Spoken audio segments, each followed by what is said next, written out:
Governor Sindh محمد زبیر نے کہا ہے کہ 2017 کی طرح 2018 بھی قومی ترقی، معاشی خوشحالی اور یکساں ترقی کے مواقع کے لیے اہم ثابت ہوگا۔ اس ضمن میں حکومت کی معاشی پالیسی کے مثبت نتائج کے مزید ثمرات بھی عوام تک پہنچنا شروع ہو جائیں گے۔ امن و امان کے قیام اور انرجی بحران کے خاتمے کے بعد معاشی خوشحالی کے لیے تعین کردہ اہداف کے حصول میں اس برس حوصلہ افزا نتائج یقینی ہیں۔ محمد زبیر نے کہا کہ عالمی حالات کے بدلنے سے معاشی سرگرمیوں میں پاکستان سر فہرست ہوگا۔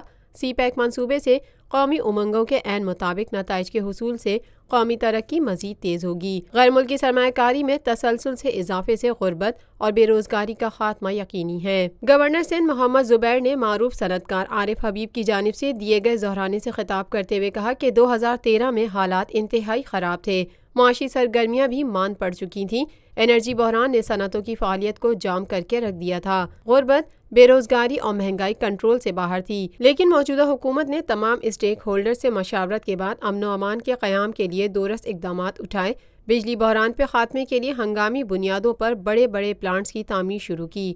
امن و امان کے قیام اور بجلی بحران پر خاتمے کے بعد حکومت نے معاشی سرگرمیوں کی فعالیت، نئی صنعتوں کے قیام اور غیر ملکی سرمایہ کاری میں اضافے کے لیے معاشی پالیسیاں تشکیل دیں، جس سے معاشی سرگرمیوں اور غیر ملکی سرمایہ کاری میں تسلسل سے اضافہ ہو رہا ہے۔